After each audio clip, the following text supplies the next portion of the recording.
everyone. Welcome back to episode 47 of the Talkoffamepod podcast. I'm Kylie. Today we have on the amazing actor and on-air personality, Kyle Edwards. Thanks so much for calling, Kyle. I'm so happy to have you on. Absolutely, Kylie. Thank you for having me. What a lovely day we have today. A nice Of Zoom course. chat. Yeah, absolutely. So over the last kind of 2 years, we kind of been in isolation. So what is something that you did over the last 2 years and kind of what I had time to do for?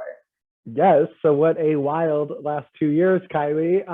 It's actually weird timing. So I moved from St. Louis, Missouri to Los Angeles in December of 2019. So I got my feet kind of wet out here for a couple months before it got crazy. But let me take a look at my notes here. It was a great time for me to. It's actually I kind of feel bad because it was like I enjoyed that first year. I know things were going crazy, but I got really into surfing out here. I had time to do it.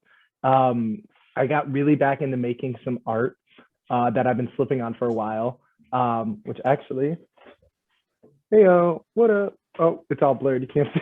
Oh, that's awesome. Yeah. That's awesome. So the surfing and art were kind of the fun things because, I didn't really know too many people out here. So the people I did meet, I kind of got to get to know them better. But to be fully honest, the biggest thing I did out here was work and set myself up for things that are going on now. And that it sounds really weird because it's like, yes, things were definitely shut down, Yeah.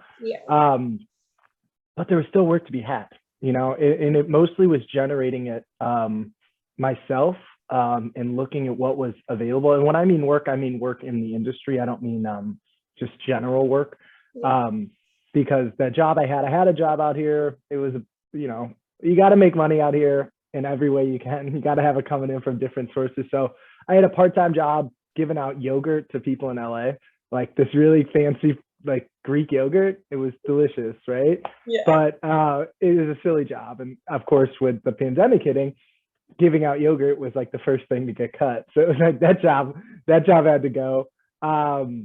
So I had this time where it's like, yes, I was getting a little money, but what are you going to do with your time? And that's where the surfing, the art, and a few other things came in.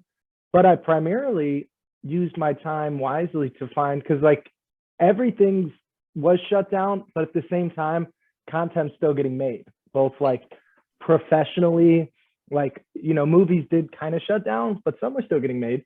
Commercials still got to get made.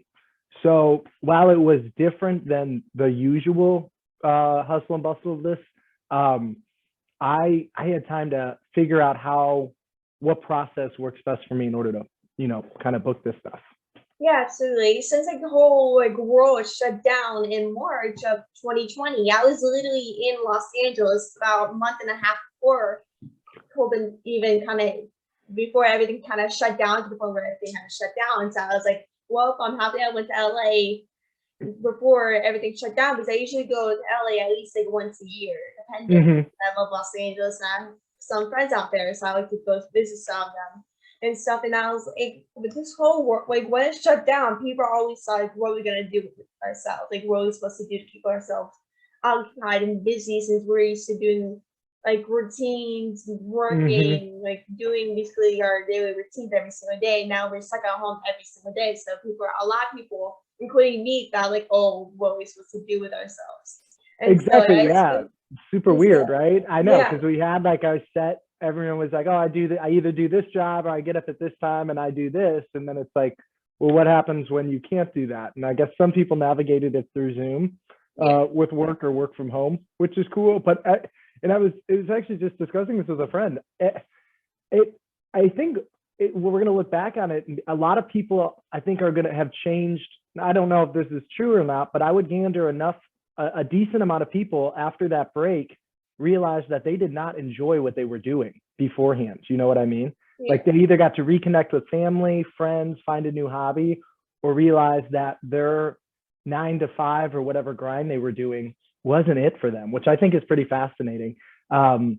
So in a way, it gave me the time to realize that I like what I'm doing, or I don't know if I'm phrasing that right, but because I wasn't stuck in a job I didn't like, but I think it's kind of fascinating on a big macro scale to look at like, the workforce kind of changed, and Yeah. people no longer want to do that 2-hour commute to the office, come back.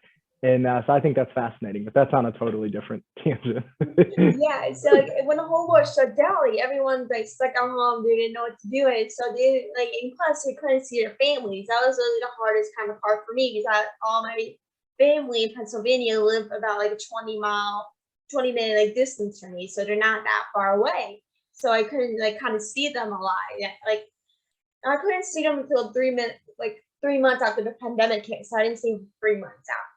And Yeah, so it was very depressing for me since I'm very close to my family. It's just like sure. my family, so like my immediate family, like my siblings, my parents, or my grandmother. So and everyone was very conscious. So that was really the hardest part for me. And so like, Hmm. I literally did like Zoom calls at least like once a week with my family to say, Right, be like, Kylie, join Zoom calls. So right. A I little. spent like most of 2020 doing Zoom calls and talking to my friends and everything. So that was kind of like a tough year, basically a low time year to kind of relax and basically enjoy myself while I have it, because I didn't know how long it was gonna take. Yeah, I thought Right. it was gonna be a couple of weeks. I thought it would last, to be honest with Yeah. you. So I No, didn't. that's so funny you say that, because I remember when this first hit, I was like, damn, this might be a big deal. And then it went, but I was like, surely it'll be just a couple months. And then it just kept getting bigger and bigger and bigger. But I think the silver lining in it was, for me, like, my family's in Missouri, so not kind of close to Pennsylvania. So so I was here from December to, I'd say, April. And then I spent April to mid-June, basically 2.5, 3 months back in Missouri. And it was the first time, like, I have a twin brother. It was the first time him and I and my mom and dad all lived together for the last like 5 years. And it was, in hindsight, like really a unique time. That'll probably never happen again.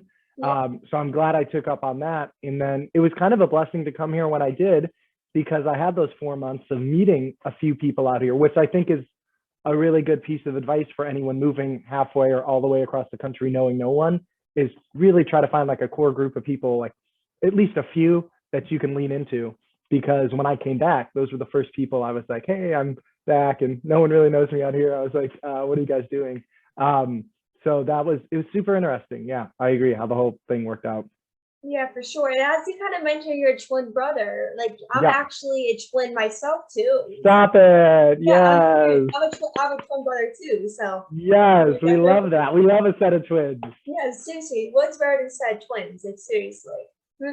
Yeah, that's it. You never know, but he's fraternal. He's like 6'2". So He's is not my in brother the actually 6'2", and he's 15 years old. Actually, yeah, well, that's 15 years old. crazy. Yeah, he's 6'2", I'm 15. Yeah, no, he's cool. We get along great, but for twins, very different personalities. He could never do what I'm doing out here, and he's an accountant, nor would I ever want to do that life.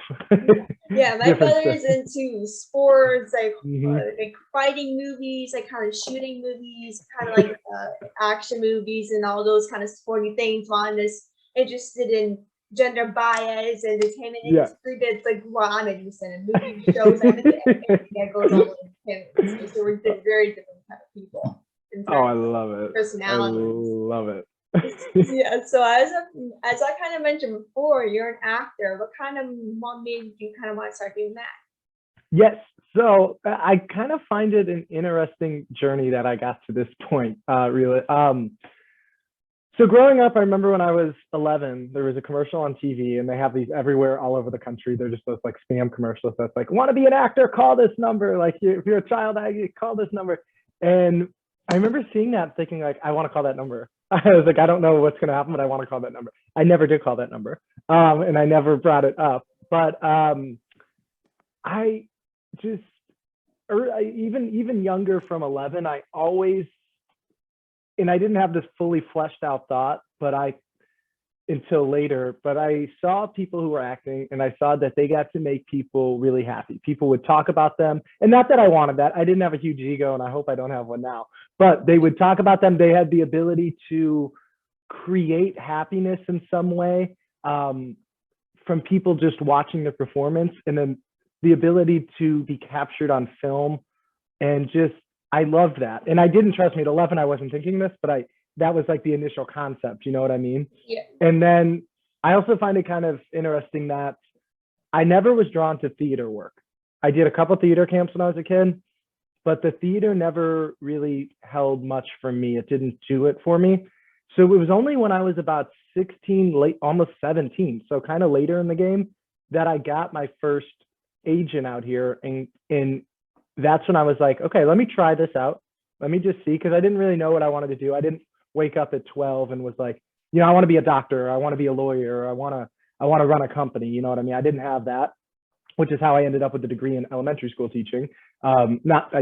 Maybe one day that pans out, but I didn't know what I wanted to do. And I just knew I liked teaching. So I was like, all right, I'll do that. But it wasn't like the dream.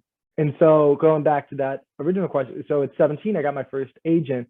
And it was after booking my first commercial, my first job, that I was like, oh, so we can get paid for this. And it's not that much work. And it was just a commercial, which is like, and it was a small commercial, but it was like that little spark that I was like, all right. And I've always been someone who likes, if I put my mind to something, right? If I really want it, I find a way to get it. That's kind of what happened with like the Wienermobile job. I really wanted that job. And it wasn't just like I wanted it. It was like I backed it up with like a great cover letter, a good interview, did my research, you know what I mean? So with the acting thing, I thought, if I can, let's see where this goes. Let's see, someone from Missouri with no credits, no people that I know in the industry. Let's see what we can do. So it was after that first commercial. And then into college, I was doing a little more work. I got a job at the Polar Express in St. Louis. And, honestly, this is going to sound silly, but so my first job was at a Chuck E. Cheese, an arcade, right? That was my first job at 16. It was actually, it was quite fun, because it was everyone from my high school worked there. And it was pretty low key, it's Chuck E. Cheese. But when I was 16 and 17 would host the party. So, the kids would come in and host parties.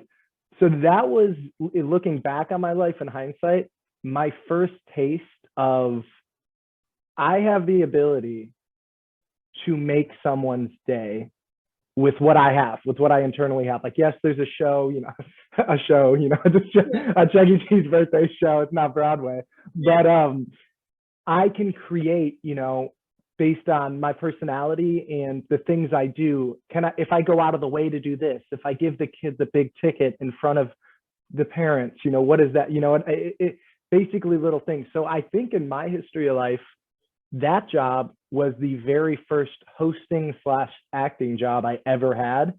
And not only did I love it, because there were parts of that job I did not enjoy, trust me, but I enjoyed the party part, because you could visually see someone become happy from the work you did. And then in turn, and this is one of the biggest things, more money came my way in the form mostly of tips. So I was like, oh, okay, hold on here. So I can get paid more for putting this on. So that was kind of the start. And then I got an agent, then I got a commercial. And then there was many times I put the gas pedal, I put it up a bit. I didn't push it down. But when I pushed it down, things started happening. And for someone kind of semi-confused like me, especially about college, and, I wanted to get out to LA when I was 18, but I had no money. That was kind of the start. And then, Wienermobile job hit. That was basically Chuck E. Cheese on steroids. You know what I mean? And what I mean by that is the ability to make someone happy every single day. And then it was just a great combination of it. I want to be out in LA, and I want to give this a run, and let's see where we end up. Yeah, absolutely. Like, as like a little 13-year-old kid, for 2 years, people always told me. Well, I started this podcast when I was 14, so it's kind of a couple months before I turned 14. That's amazing. That's amazing, by the way. It's very cool, Kylie. Thank you. And so for 2 years, I often got people will come up to me, either family and friends or people that my parents know, and they'll always say Kylie, journalism will be perfect for you, since you know a lot about sports and the entertainment industry. Every time people ask me questions, I would get all of them right, because I knew every single thing going on. And so if people think that's kind of insane, I know other stuff, to me it's not insane. Right. But since I'm in love with the industry. I always knew I wanted to be in the industry, but I never knew what I wanted to be, since I was always an independent and very shy, anxious, really girl who had no self-confidence at all. So I was like, I was a girl in a small town in Pennsylvania. I was supposed to do a podcast. That's not a thing. That's not a thing people did in my town. Right. So, no, 100. That's like one of my favorite quotes is from Jenna Fisher's book, and she's like saying you want to be an actor from, but you're from Missouri is like saying you want to be a professional surfer in Missouri. It's like it's just people are like, what? Yeah, but you're doing it. Yeah, you're doing it, and that's amazing, and that's how you do it. Yeah, people are like random, like that's very random. But like I have two cousins that are journalists from my local news station, so I basically grew up watching them. And my Rennie, she been doing this for a couple of years now, and so I always looked up to her, and she's my godmother, I should say. She is my godmother.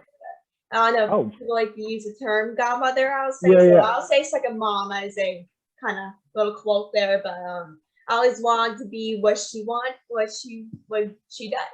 and so she was always someone that I was like, okay, whatever she does, I'll do too. It's like she's like a little kind of leader. I'll say to me, and I'll be like, okay, she's doing that, so I'm going to do that too. Even if she's doing like a drink or something, I'm going to do that. I was like, oh, I'm going to do that too. And so like I usually followed her around everywhere. And if you see a picture of me of when I was younger, it was Christmas Eve. I was probably about 4 years old at the time. I don't know how old exactly what I was, but I was very young. And so I remember we took a family picture. I used to remember everyone's smiling at the camera, looking exactly at the camera, but I'm the person that's like looking away. I was not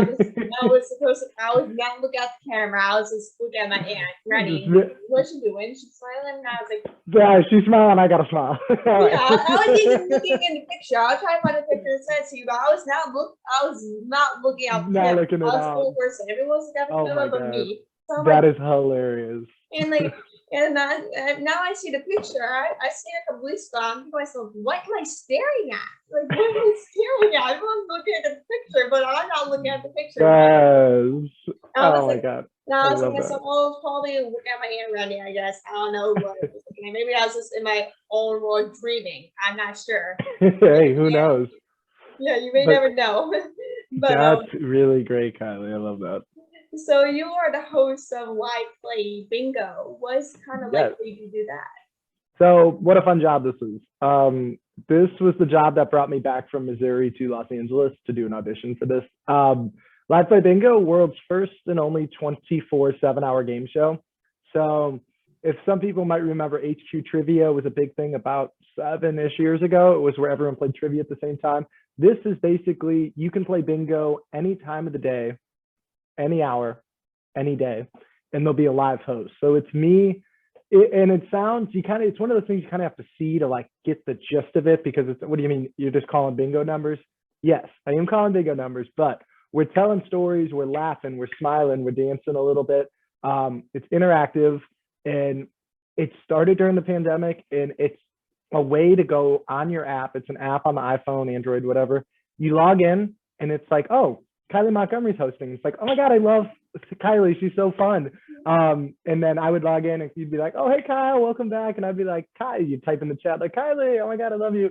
And so it's a way to kind of virtually be together with the basis being bingo. And I got to say, it's probably my top 2 jobs, probably of all time. It is so much fun. It doesn't feel like work. They've been very good to me the last year and a half, and I get to practice hosting twice a week. I get to practice some improv, some jokes. It keeps me fresh, and it's something I look forward to, which is even advice I give on that show to people. They're like, you always seem so happy. I'm like, well, I really don't do any jobs, or I really like the way my week looks, the way my month looks. I look forward to like every single day I get up, because I don't really fully know what it brings. I think I have an idea sometimes, but you know, like today's Monday, by the end of Friday, there could be hopefully some jobs booked in between now and then that I have no idea about. But I do know that tomorrow and Friday I'll be playing bingo, and it kind of is like my tent pole of the week. And and that's been the most consistent job I've had out here. and one I'm very grateful for it. It's very fun. Yeah, for sure. Yeah, as I kind of grew up, like when my family will come over, I just remember I just remember us staying down watching TV and our phones playing this trivia game for money. I forget the trivia. That was it. That was the one. Yep, that was it. And we're just playing for money. This guy was talking, like he's like making jokes. Scott, like, okay, I his just name was Scott. And one of us, like whenever we get the question wrong, like once you answer the question wrong, you're out. You're done. Unless you have like lives or something. And I remember like one of my family members was being so mad, and we're like, "Oh, I just remember like she was getting so mad. She's like, "Oh, dang it!" Like it's like my family's favorite thing at the time. So I was like, "Well, I might as well play it now since that's the only thing my family's talking about." They don't play it anymore though, since like we have other things going on. Oh, and it no longer exists anymore. It's gone now, but. That's essentially what this is trying to capture not capture, but like the fan base right now, it's growing and it's about to pop. We can all feel it. And then some things happen on the back end in a good way. And like HQ Trivia, that became successful too, because everyone remembers like Scott and a few of the other hosts. It's personal. I love that type of work.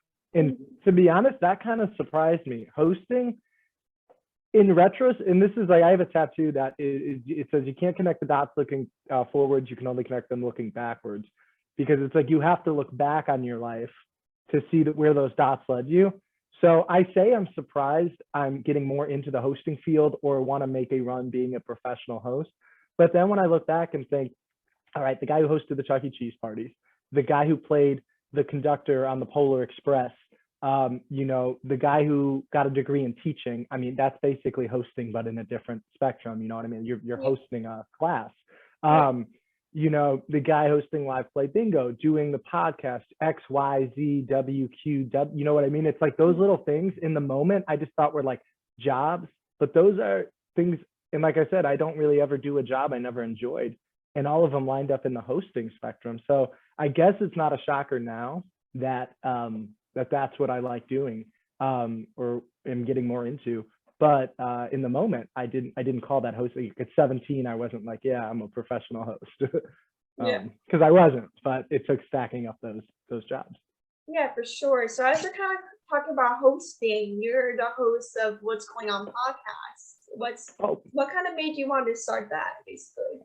Well, great question. Yeah. So hopefully season 3 will be starting very soon. We took a long hiatus, but my buddy Jake and I, December 2019, right when I moved here, he is a film writer, screenwriter, script writer. He's very talented, and especially behind the scenes. And we were just like, why don't we start a podcast? Because kind of like what you're doing here, like it is so good to just create content, because you just get practicing better and better and better. Like I'm sure when you started the podcast at 14, compared to now, your way of talking to people or of preparation, like you were so prepared for that. You sent me you gave me questions, you gave me links, you were on time, you know what I mean? Like that only comes from doing it over and over. So we were like, you know what, let's just put it out there. And our plan is not to have this thing blow up. Our goal wasn't, let's start a podcast and make it the second biggest podcast in the world. Which I think is a terrible, if that's your basis of starting anything, is to have it become super popular, it's already most likely going to fail. It was to have fun. And he lived in Denver at the time. I lived in LA. And then my other friend lived in St. Louis. And we 3-way videoed it and hosted it on Squadcast. And it was a way for us to catch up, laugh, tell stories. And that's why it's called What's Going On, because it's like, what's going on in our life? And now looking back after the last 2 years, what a cool thing, because it documents kind of the highlights when we were doing it every week of my new life in LA, his life out in Denver. And it was just such a good way to connect. And what do you know, a small audience group, very small, very small. I'm not talking like tens of thousands of people. I'm talking like hundreds of people, but they liked the show, and that's very cool. And so we did it for ourselves. And that's why it's just another, you want to throw darts in the field of and not entertainment, what's the word for that, like creativity. That's another one, you know what I mean? And it's been really fun. So hopefully we start that back up again soon. Well, I don't say hopefully, we were supposed to do it yesterday. Yeah, like once I first started it, I had basically no idea what I was getting myself into. That was like basically just ending my worst battle of my life with anxiety and depression. Like I didn't know what I was getting myself into. This was something that I was like, oh, I'll just try this out because I'm a person that quits things easily. So I'm thinking to myself like, oh, this is probably something I'm gonna quit easily. So I was like, oh, this is probably not gonna turn something I do regularly every week and stuff like that. So it probably won't last a couple episodes. And now, about almost a year later, I'm still doing this, and like I wasn't even prepared at all. I didn't know what I was doing, and now, like looking back on episodes, I'm thinking to myself, what the heck was I doing?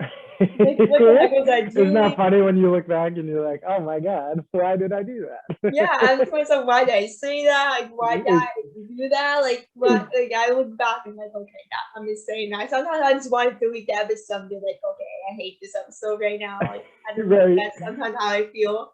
And we do that too. We have so many episodes in the trash can that aren't ever good. We call it the vault, and when we need content, we dig to the vault, but there's so many times where I'm like, oh my God, I'm like, this went off the rails. I'm like, throw this away. Yeah, and sometimes my family usually makes fun of me for some of them. Like when I say something, they usually make fun of me for it. And I keep saying it, I'm like, please be quiet. Like, I don't think of it again. Like, please, don't remind me. Even as an adult, sometimes my mom will listen to a podcast and she's like, I can't believe you said the F word there. And I'm like, well, it's just, it happened. I was like, Mom, I'm not having a conversation with you, mother. Like, this is a completely separate entity. I just get a gas out of that every time. But yeah, no, so kind of very similar to you. I just wanted to see where it would go.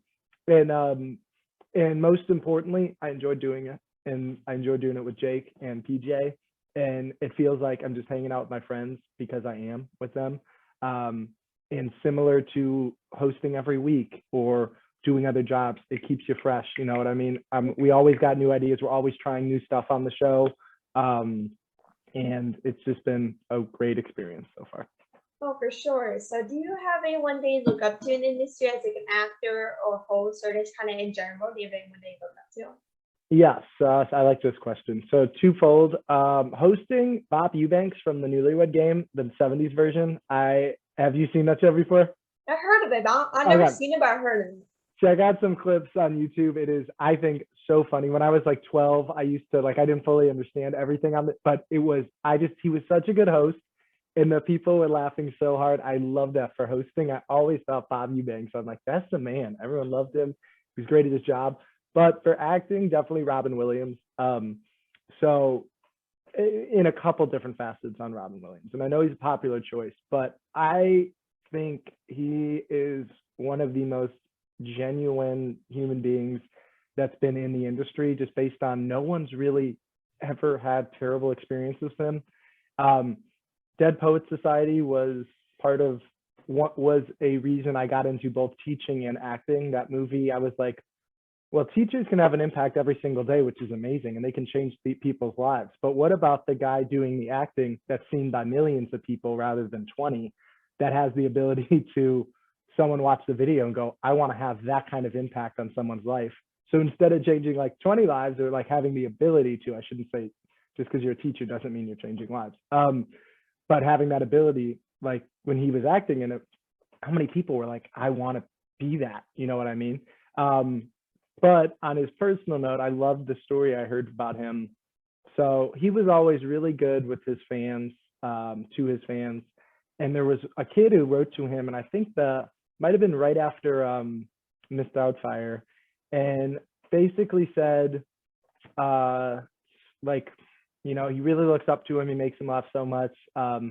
Thank you for everything you do. And I think he might have been sick at the time. I don't remember all the details of the story.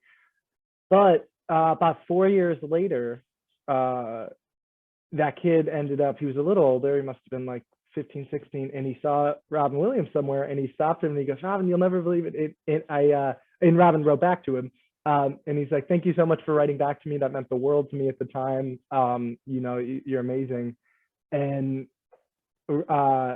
before he even said that, Robin Williams was like, are you Kyle? Or after that, he said, are you Kyle? And he's like, oh my God, do you remember? And he pulled the letter out of his pocket that kid had wrote him. And he said he carried it with him because it made him, whenever he was feeling sad or lonely, he always read it. And I just thought that told me everything you kind of need to know about that guy, and especially with, you know, his depression and how his life ended. You know, I think it's tragically amazing that someone who was dealing with so much was able to make so many people so happy and just be incredibly talented. He also had the talent. So that is someone definitely who I got me into this industry as far as a role model. And, you know, fingers crossed, if things work out for me and it goes in a good direction, the type of person I would hope to be or have people talk about me like that. 100%. Yeah, for sure. Robin, I basically grew up with Robin Williams. Like, I see him, Mrs. Doubtfire. Like, there's so many movies. I grew up with Mrs. Doubtfire, and like me and my mom would watch it like a lot. And I just remember every time like he would come on to see, like, come in, and I would just start dying laughing every time he would come in. And I just don't know why, but he's made me laugh in a hysterical way. And so I basically grew up with him. Like, there's so many people I look up to as a host, writer, blog, activist. Like, Gina Davis hits me like home, Hugh Jackman, Patrick Dempsey, Pompeo Walsh, they all hit close to home. Like, they're the reason why I want to be in the industry. Like, they're the reason why I'm here and still want to do what I want to do. Like, if it wasn't for the inspirations and what they do in terms of being in the industry and what they do and everything, I wouldn't be here. And for the inspirations, I would probably quit this right away. And so, like, the person that kind of hits me for podcasting is Dave Coulier. And no, not Dave Coulier. I don't know what the name I'm looking for, but Bob Saget. So, Bob Saget. Like, I don't know why I said Dave Coulier. I was thinking of Cool House. I was nodding. I was like, okay, where are we gonna go with this? All right. Yeah, I don't know why I said Dave Coulier, but that's the first thing that popped in my mind. That's another cool star, but you know, I don't know why I said his name. I just have the first name that hit my head. But I basically grew up with Dave. I don't know. I was gonna say him again. And so I grew up with Bob Saget. So now basically a toddler. I grew up watching Full House every night. And so he was a really huge part of my life. Like, he was something that made me laugh every night. I usually fall asleep too on TV. Like, that's something I waited for. Come on TV, and my parents really got annoyed with me that I kept watching it every night, and they just kept annoyed with me that I kept watching it. And it's still Full House. I watch it every single day, and so that was something that I grew up doing every single day of my life. And he even started a podcast up until his death recently.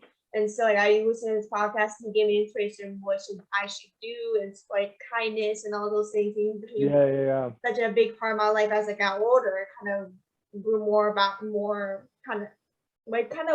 about him as I got older and his life and stuff like that. And like, up until his passing earlier in January, I literally, like, I didn't know he died until my dad like a couple minutes later. Like, I was on my watching TV, I put my phone on, and my dad sent me a text about Bob Saget. There's like a little TMZ article or something. Yeah. And I was like, it was so sudden. Yeah, and I was like, it said, I literally tapped on the photo and it's like, Bob Saget has passed away. I'm like, what? No, right? Yeah. I was like, there's no way. Right. And so I was like, I was in my room, so I was by myself. And so no one was in the room. I was in shock, and I was like, there's no way. Like, this is probably fake. Like, I was thinking to myself, right. There's one of those fake ones. Yeah. So I was thinking to myself, it's probably fake. Like, don't take it really seriously. I was in a panic mode. I was like, don't tell me he passed away. Just don't tell me. This is not good. I'm not in the mood for this right now. Like, please. And so I literally looked up his name on Safari. I was like, Bob Saget. And there's all articles saying passed away. And I was like, 3 pages of it. I'm like, immediately started bawling. I literally was having a panic attack. I was crying. I couldn't sleep. I couldn't even go. I remember calling my grandma crying, and she's like, "Did you hear about my uncle getting like I forget what she said, but my uncle got 3 cats." And she said something. She's like, "Did you hear?" I'm like, "I thought she meant about Bob Saget." So I was like, "Oh no, I'm so sad." I was literally sobbing on the phone. She's like, "No, the cat. Did you hear about the cat?" Oh, the cats. I'm like, oh, I didn't even stop sobbing. I was literally sobbing on the phone. My dad came in the room. He's like, Kylie, why are you crying? I'm like, do you know how much it means to me? Like, do you know? And so I couldn't even go on social media because I was that upset. So I was like, every time I read something, an article, post about him or something, I was like, I can't. Like, I would start crying. I was like, I can't even sleep that night, to be honest with you. I couldn't sleep that night. And that was a hard night. I was like, first Betty White. And I know that was a tragedy. Like, this is what 2022 starts off with. Like, right. Come on now. It's got to come up from here. It's got to only go up. Yeah, I was like, I'm now thinking to myself, who's someone that I love gonna die next? Like, well, it comes in threes, so that's 2 right there. They say that's a rule of 3. Yeah, so, three. Yeah. So I don't know. Like, now I'm thinking to myself, like, now I'm thinking to myself every day, like, who's gonna die next? Someone I right? Like, who's gonna die? And I'm not like thinking of it every day. I'm like, well, if someone dies next I love, well, then kind of screw it, you know? Yeah, then whatever, just throw it away. Yeah.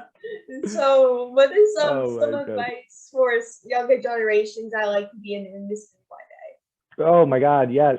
Advice for anyone in the industry.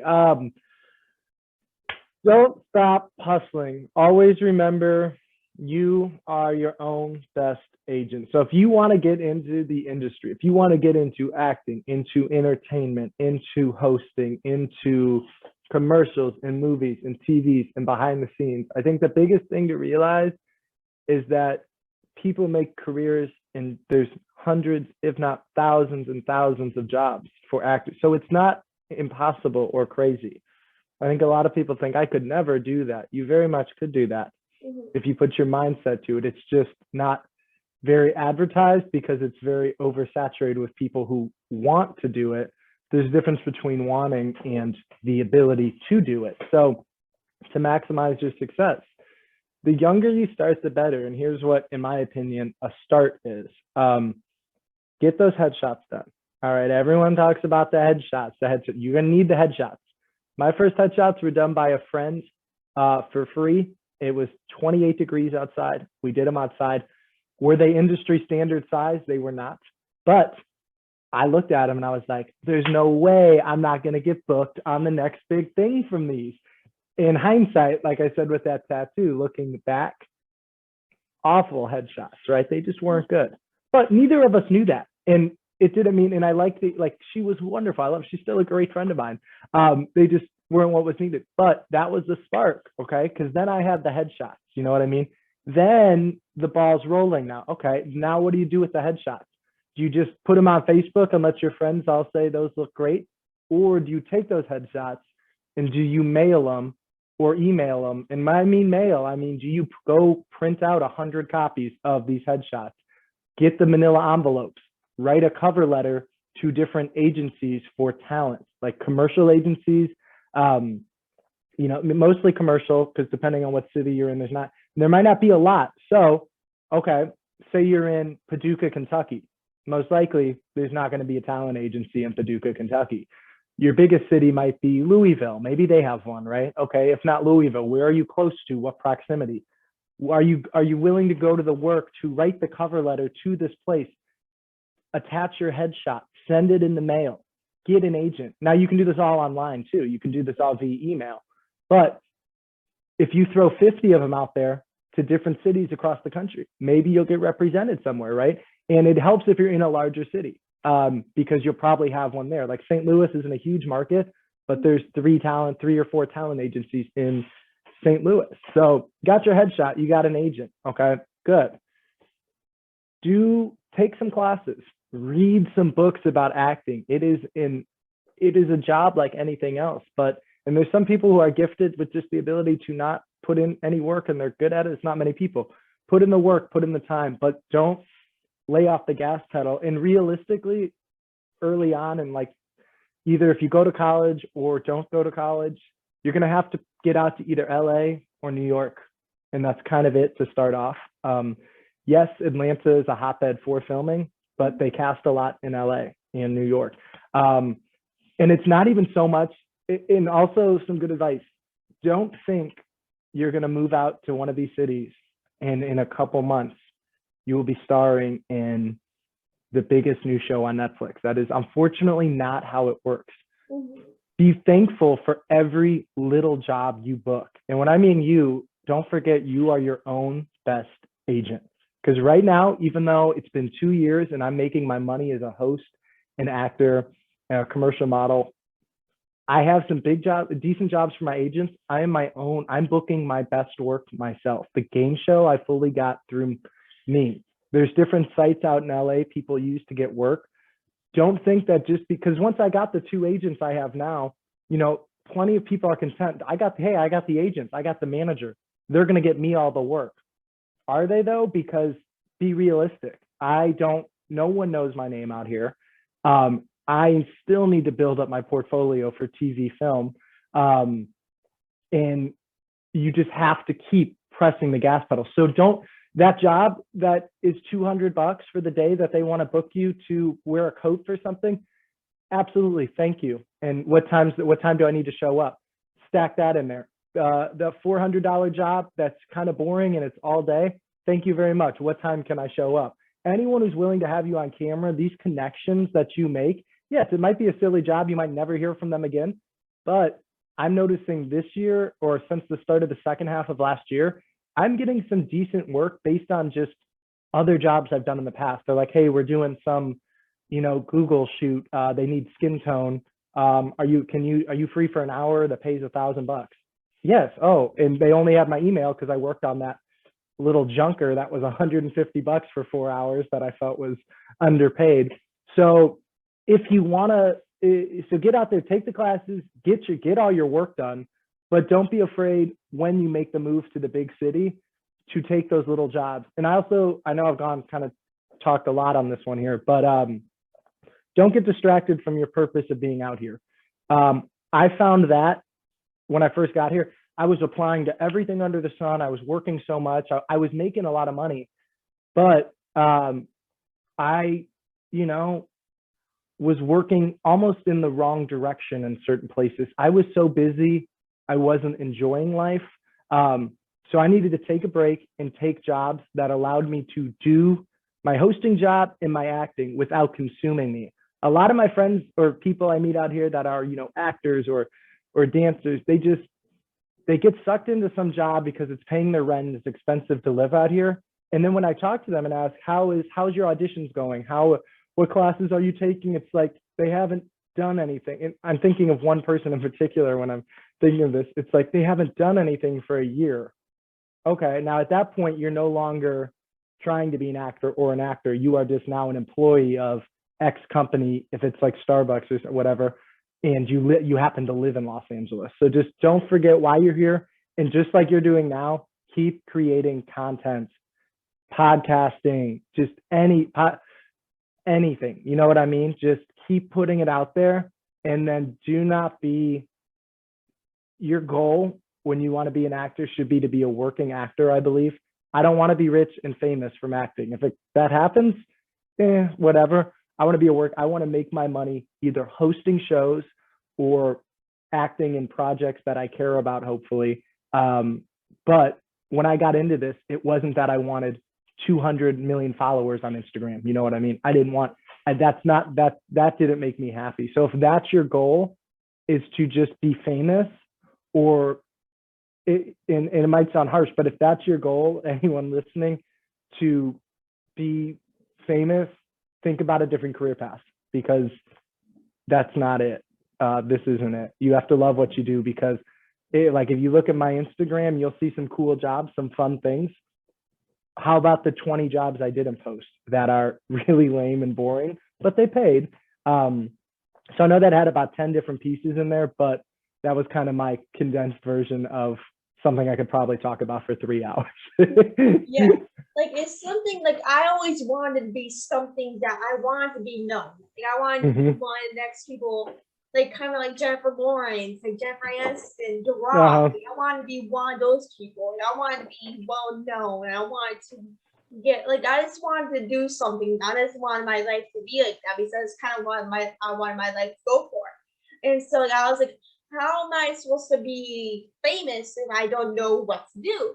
And so Yeah. like when I started the podcast, like I immediately became obsessed. Like I fell in love with it, and I was like, okay, I can become a famous person from this. I might only get 100 listeners or a couple, like I might not get a lot of listeners on each episode. That's fine. That always grow. All that matters is, you love what you do. Time goes on, like you grow popular with your episodes every day. Like, Yep. and Yep. so. And actually, Kylie, that what you just said there is something I'm very guilty of doing the last couple of years, is downplaying your accomplishments. So you're like, I might only have 100.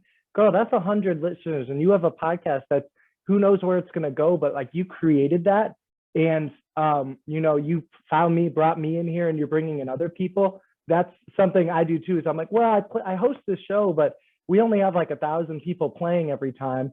And it's like, why do we need to include only in there? It's like, no, you host this, you created it. And like when I talk about my show now, I'm like, yes, I host a game show and we have X, Y, and Z. But like, even when I was interviewing my first agent out here for my first agent, they stopped me because they were like, they're like, what's your work? And I was like, well, I've done this big commercial and this. And I was like, but, you know, I don't have any national commercials. And, you know, so I don't have any like big, like $50,000 jobs. But I've done this, and he's like, stop. He's like, I just wanted to know if you've been on set and if you have experience. And what he's like, you just downplayed the crap out of yourself. Don't do that. And I was like, oh, that's a really good point, because I tend to do that, and I don't know why. Because maybe it's because I don't want to sound like I'm bragging or have a big ego. You know what I mean? Yeah. But that would be advice. Yeah, don't down. But that just caught me because I do that so much. And you should be so proud of this. It's amazing. Thank you. And so when I often overthink, like sometimes I think I don't know if I should be doing this still, because I'm not getting a lot of listeners. Not a lot. I've never thought like I don't get, like I kind of wish I got more attention on the podcast. Kind of wish I got more listeners, and that's not the point. If you get more guests on, like doesn't matter if they have 100,000, like couple thousand, like followers, just try to get them on, get their platform on your podcast and grow from there. As more guests you have on, the more your platform grows. That's kind of what I learned this time around. I overthink. Like when I first early on started, I used to overthink, like, oh, this is not what I expected. I'm not getting a lot of listeners. Like, this is horrible. I hate this. And so like I remember I talked to my mom. I was like, Mom, like, why am I not getting a lot of listeners? Like, I want to be big one day. That's what I want to do. I want to become big and well known. And she's like, Kylie, you literally just started a couple of weeks right. and right. So It's a baby. It's a baby. It takes time to learn. Right. Yes, you're still starting out, but it takes time. One day, someone one of your idols, like Gina Davis or Hugh Jackman, will reach out to you and tell you that they love what you do and that you're inspiring. They love you on the podcast. I'm like, well, I don't know if that's gonna happen, but I'm hoping. Like that's a dream of mine. Like absolutely. And it seems like you enjoy, or it seems like you enjoy what you do with the show too, which is the most important part. Because it will come. Trust me, it will come. It's the frustrating part is waiting and sitting in it. But it'll if you keep doing it, I absolutely try, and I have to believe that for myself too, and what I'm doing. Like I want, tomorrow I want to be auditioning for this new Hulu show, right? But I'm not there yet, and I have to trust if I keep down this path and keep working, that'll come. So trusting the unknown it's scary, but you don't.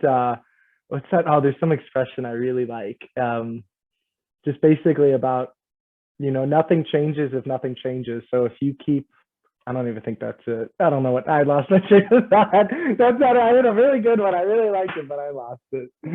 Yeah, like it's like when I down or need inspiration, I'll go to Dwayne Johnson's song that Face Off, and I often think it's like the song. One of the things, the lyrics that sticks out to me is what is it?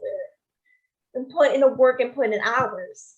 Like put hours. So that's what the one that hits out to me, because if you put the work in and put some 10,000 hours by Macklemore, or what is it? It might be. It's probably used in a couple different songs. Yeah, it's like put hours, like take time to do what you do, put time and hours into your work, and that's what I do. Like every time I need to, like, kind of like when I'm down and I still feel good about myself, like about what I do, I'm thinking to myself, okay, I'm gonna play this song. And when I'm listening to the song, I just need to come on my computer and write down ideas. Like helps me. I literally put what I told you kind of earlier about my book. I'm like writing constantly for hours. Oh, that's what I was going to bring up. Yeah, amazing. That's so like that. See, like you're a hustler. You have it. You have what a lot of people are missing, and that's the not just the drive or the good. Like a lot of people are gonna like, oh, I'm gonna do this, this, and this. It's like, oh no, but like I host and run this podcast, and by the way, I'm almost done with my first book. And you know what I mean? And people, that's really, you should be very proud of that. That's very, very great. That's amazing. Thank you. And it's like I'm always working. I'm always doing something, either if it's doing a podcast, writing, like ending gender bias in the media. I don't know what the word I was working like trying to think of. Hanging out with friends, family, like make my own website, which I launched about almost a month ago. I'm always doing something with myself. I'm either going to family events, hanging with friends, going out, doing stuff. Like I'm always doing something. And so that's at the core what it takes to make it in this industry is people who are willing and are able to just work in different directions, but smart directions, just like that. Because eventually one of those outlets is going to hit different in a way you don't see coming. And that's going to branch off, boom, you know, to all different ways. You know, maybe it's the book, maybe it's the podcast, maybe it's the acting, maybe it's this, one of those. And that's where you've got to trust the process moving forward.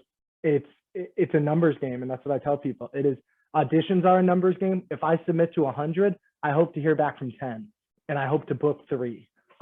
So with different, so I think we're on the same track on that. That's really great. This was really good.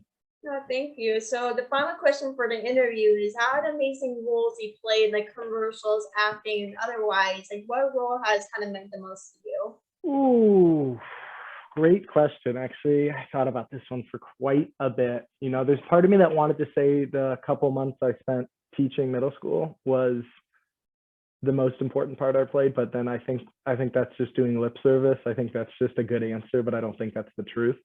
Then there's the ketchup Kyle who drove the Wienermobile. I loved that part. I really did. He was an amazing person. But I think when I look back, I'm going to go with conductor Ali Board. Conductor Ali Board was the live action version of the Polar Express, this train ride I did in St. Louis. It was an improv show. It was a live show. We did 4 shows a night on a moving train, basically the story of the Polar Express done in real life. I liked that one because a lot of the families went, but the kids were young enough to like be kind of sucked into this is like almost real. And when you get that hole puncher out there and you're like going crazy on the tickets, I felt like, and especially because like I'm a Christmas queen, like I love Christmas, that whole season. It just makes me feel like there was moments after that job ended that I just got home and was like, I made that really special for that person.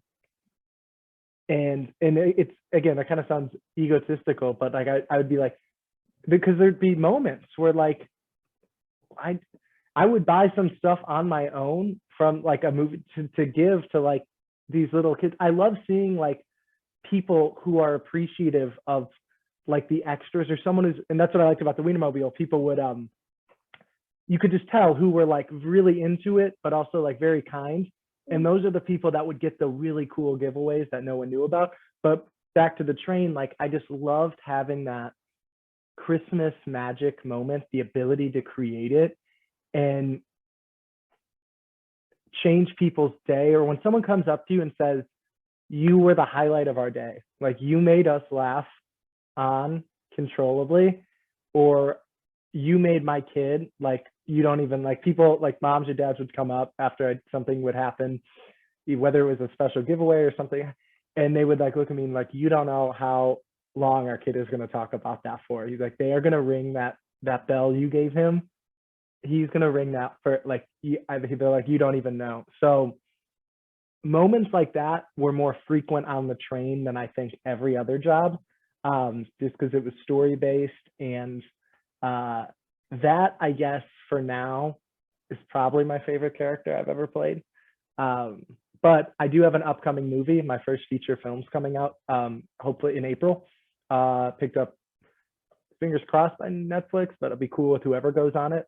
Could be any of the streaming services. I played Jake, a reporter for our main character.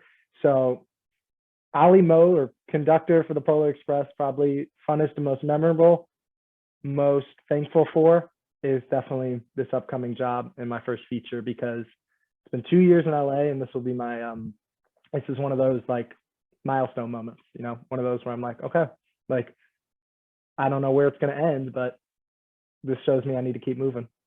Yeah, for sure, guys. Like my favorite moment is like kind of what you said, like people coming up to you and telling you like how much they made your day. That's literally something I love. Or receiving messages. Like I often, like when I'm out, like out and about doing something with my father, or just out with friends or something, or just kind of doing something with myself, walk around the block, because I live in like a little neighborhood. And so like I walk around the block, riding my bike or something, just to get active and just to do something to myself busy. And people will come up to me often and be like, Kylie, what you're doing is amazing. Like I want to start podcasts on my own. Like these are what you do. Like things so much. I'm thinking to myself like, okay, there's nothing better than this. Isn't that amazing? I know, that's such a good feeling, right? Yeah. Messages about it, and like my friends, like people I don't even know, or people reach out on Instagram tell me about it.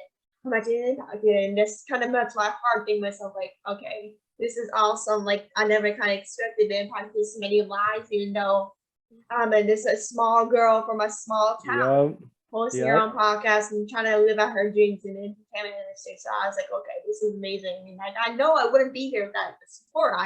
That's really out for everyone, basically. And this is like amazing thing. Like, okay, I'm very I even have a little folder on my phone. Forgot to bring this up.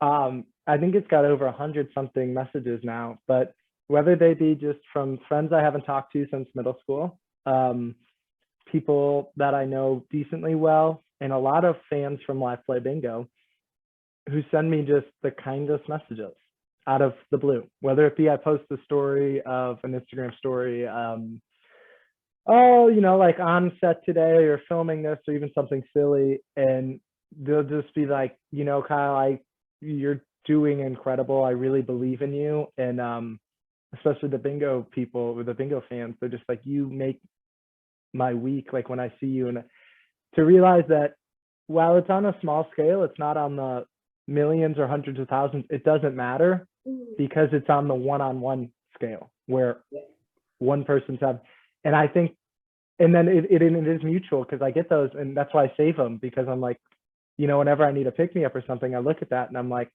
you know, it's just, to me, so cool to think that this is my job. Like this is what I get to do. And yes, it's not big yet. We're not huge by any means, but if I can get consistent work like what I'm doing now for the rest of my life, I would have no regrets, because I am so happy I made the decision to move out here.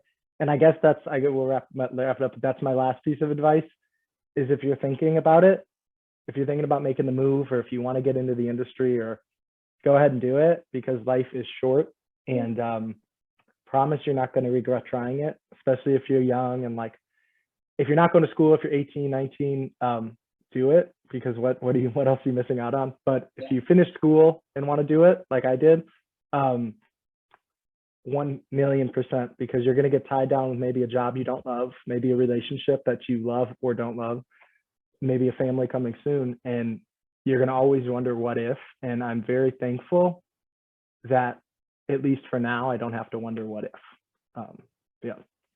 Yeah, for sure. So I just wanted to thank you so much for coming on the podcast. It was so great talking to you. You're amazing. I can really talk to you all day and different topics. But I just want to thank you so much for coming on. It's so great to speak with you, and if you will definitely speak soon for sure. Well, thank you, Kylie. You should be very proud of the work you're doing right now. This is it's truly incredible. Congrats on the book. Thank you for having me on. And we want to do this again in 6 months, let me know. We'll follow up. Absolutely. Let's do it. Let me know. Send me a message. We'll plan it. So All right. so everyone look forward to another episode, part 2. That's it for sure. So it was great seeing you. See you, Kylie. Have a good one, babe. You too.